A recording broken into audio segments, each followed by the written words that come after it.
Veterans, they're fellow humans that decided to roll the dice and defend a country full of people they don't even know. Took a chance knowing they may be injured mentally or physically, or even lose their life. During this fight for survival defending this country, whether it's serving foreign or domestic, we were surrounded by individuals who were also crawling through the same mud, trying to stay alive and become better soldiers, not knowing what's around the corner. What are my next set of orders? During this time of enlistment, unbreakable bonds are created. New brothers and sisters are forged in time together, stronger than blood sometimes. We became products of our environment, learned a new language, a new way of life, and we have a love for each other that may be difficult for others to completely understand. We were changed forever and expected to go back to a life we no longer recognize. This has been difficult for all veterans since the beginning of our time as humans that needed warriors to protect their people from those that wanted to harm them. We were trained to serve and protect for years on end, day in and day out, away from our families and loved ones for extended periods of time. Then the day comes when we're told, you can't do that anymore. You can no longer serve. That doesn't have to be the end of the story. To all my fellow veterans out there, we were soldiers, trained to survive, given special knowledge about overcoming obstacles that cannot be unlearned. We were spoiled with hardship so that when we go back to our new lives as civilians, it should be easier to survive and thrive. At least that's how I look at it. Of course, the injuries are difficult to live with, but we signed up for this and knew it could happen. And of course, we need help sometimes, and we want people to understand our pain. You cannot undo the past. We must find a way forward. Sometimes we miss those near-death experiences, those adrenaline-filled adventures to who knows where, that old life we once had with our other family. I'm here to say you can still have it all. Everything that you deserve and earned, happiness. And if you need it, the drive to continue serving. Or whatever it is you miss from your old life in uniform. You want it, let's go get it. Complaining and wishing for things to magically get better for us is not going to fix our problems. Banding together like the brothers and sisters we were so long ago is how we do it. Teamwork makes the dream work. We're disabled but still able. My name is Jason Zademan. I served 4 years of active duty as a combat engineer in the 70th Engineer Battalion in Fort Riley, Kansas from 1996 to 2000. I have 4 service-connected injuries. I've suffered mentally and physically. I witnessed the death of a friend at NTC in Fort Irwin, California back in 1998 during a joint task force training exercise. One thing that has kept me going is I know that there are many veterans out there way worse than me. And also I didn't feel like I served enough. I wanted to do more. So here's how and why I've been surviving as a disabled veteran for the last 23 years now. I was raised by a Marine Corps father. He did 2 tours in Vietnam and lost all of his friends over there. It's about all he would tell me. Might sound funny, but my time in the Army was much easier since I was raised by a Marine. When he came home from Vietnam, he jumped from job to job, trade to trade, working construction trades in sunny Southern California for about 5 years, sampling life, just trying to figure out what his plans were, or maybe just to keep his mind occupied. I'd like to think he had a plan. He also did paintings on the beach down at Santa Monica Pier. He was an artist and didn't sleep much. An apple didn't fall far from the tree. At about the age of 25, he started working for Universal Studios as a stuntman, quick draw competitions, or getting shot off of roofs in Western movies, playing cards with John Wayne and Clint Eastwood. I guess he needed something different, a little adrenaline. He also built motorcycles, was in a few biker gangs. He was still trying to figure it all out. When I was born in 1978, he retired from the stuntman thing and went full bore into entrepreneur artist mode. Back then, sign painting, truck lettering, and billboards were still all done by hand. But he at least made a decision on the life he wanted, the dream he wanted to chase, while still providing for a family. The best win-win situation he could find. Also a thing to keep his mind right, I'm sure. For me, growing up in Southern California in the 80s was fun, as you can imagine, but we didn't have much. My dad worked his butt off to take care of our family. Growing up poor, us kids didn't really know it if it wasn't for the other kids making fun of our cheap shoes and less than popular clothing. We were always busy going to car shows and fixing up old cars and pretty much making our own fun from scratch. We became products of our dad's busy environment, the DIY family. We fixed everything ourselves.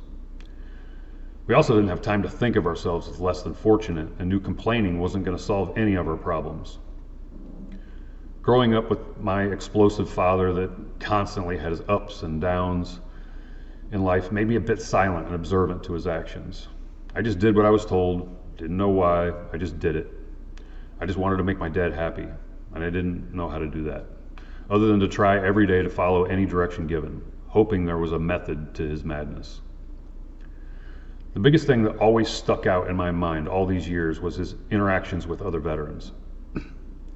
When a veteran would walk into our shop, especially Vietnam veterans, the light in his eyes, the immediate embrace to a brother in arms, a hug and a cry, a welcome home, brother, and then the laughs that followed. As a kid, I didn't fully understand what was happening. I think the question I asked myself was, why can't I make him this happy? Or get this kind of excitement out of him? I was being selfish, I guess, or just a kid. I hadn't paid my dues yet, is what it really was. Once I joined the Army and was in for a couple of years, I started to see things differently. And the older I got, I saw it even more. It was the camaraderie, that other family that you missed so much, the memories together, good and the bad. Veterans find a way to laugh at their shared misery. My father passed in May of 2005 at the young age of 57. We didn't get to say goodbye, or we're sorry for how we clashed, or get to be proud of each other anymore. The one person that I wanted to be proud of me was gone. My best friend, the guy who made me who I am, without me even knowing he was doing it. The guy that knew me before I even knew myself. I beat myself up for about 2 years after his passing, trying to figure it all out. In that 2 years, I devised a plan, goals to chase, and to keep myself busy.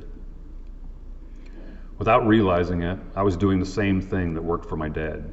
Trade to trade, job to job, learning everything I could, master one job and move to the next, start a business and fail, then back to another job, save up some money and start another business, fail a few more times, round and round. More failures than success, but I never quit. I had a plan and I was going to see it through. I just changed my tactics. I changed my recipe and my ingredients, then started cooking again in my pursuit. If something wasn't working, I didn't settle for anything less than exactly what I wanted. I went back to the drawing board more times than I could count. And I'm not done failing yet. Being an artist was all I wanted to do because my work was always different. I love being creative, challenging myself on what could come out of these two hands. But those idle hands were my enemy. It was monotony that I hated, fighting boredom, fighting that same old life. Waking up to go to work, doing the same thing every day made my mind wander to things that I didn't want to think about. When I'm painting or creating new art or solving problems for a customer, it brought me happiness, seeing others happy, or maybe even proud of me, to see the look on their faces when they see what I made for them. Not sure what I was looking for still at that point. So in late 2014, after my last failed job, I was just starting out a screen printing business, which I had only done once or twice with my dad as a kid. It ended up being my most lucrative business ever, but even with its success, I didn't feel fulfilled. There was something else out there, an itch, something that was fueling a fire, and I didn't want to burst. My wife Lindsay noticed this flame and called me out on it. I didn't see it. And I am forever grateful to her in pointing out something in me that I probably never would have admitted. I was broken, and what helped me was fixing things. So with this slap upside the back of the head from my wife, which I truly needed, and a beyond obvious, humongous problem to fix in the veteran community, that was my new direction. Veterans in crisis everywhere, the 22 a day, and everyone that's just spreading awareness about the problem and not really doing anything to fix it. I thought to myself, my dad kept himself somewhat happy for years, and I've been doing it for about 15 years at the time. We needed something to chase, a challenge, a problem to solve, and a way to help. So why not? So about 2 weeks after this infamous smack to the back of the head, and many late nights of meticulous planning, writing, and rewriting a mission statement, my wife and I founded Operation Charlie Bravo in October of 2015, formerly known as Operation Combat Bike Saver, a nonprofit that helps prevent suicide and homelessness, to help veterans regain that camaraderie they once had, in a near-peer problem-solving environment. One big art studio, bombardment of creative activities, and actual solutions to problems, not just hoping that their lives get better, not just another Band-Aid that will soon fall off. A forever recipe. We have a 15,000 square foot facility and we're in 4 states with 7 unique programs targeted to solve specific problems in veterans' lives for free. Our facility is a breeding ground for veterans to find their plans and execute them as a team, all in an effort to moderate happiness levels. So there's no excuse to commit suicide or become homeless. We plan, we attack, and then we repeat. We never give up on each other, reminding each veteran to use what you were learned as a soldier to survive in any condition. Our organization and its methods have a 3.5-year study by Indiana University School of Medicine that is now peer-reviewed and published in the Journal of Regional Medical Campuses. So we can now say that studies have shown that our mixed method approach, that our recipe works. 8 years now with a 100% success rate in making better veterans, a true ROI, return on investment. Veterans are investments, products that should not go to waste because they're rusty or broken a little. I spent my entire life refurbishing things, houses, motorcycles, cars, furniture, you name it. All of our veterans that have walked through our doors are in a better place now in some capacity, most of them thriving or at least moderating, becoming a product of a new environment, of another new family, chasing the positive in life, never letting their past control who they are today. Instead, using that past to fuel their fire, a fire to find a new way home, wherever that may be. We may be disabled, but we're still able to create happiness for ourselves and those around us, to leave this place better than we found it. My name is Jason Zademan. I'm a service-connected, disabled U.S. Army veteran, and I will continue to make a positive impact, or I will die trying. Thank you.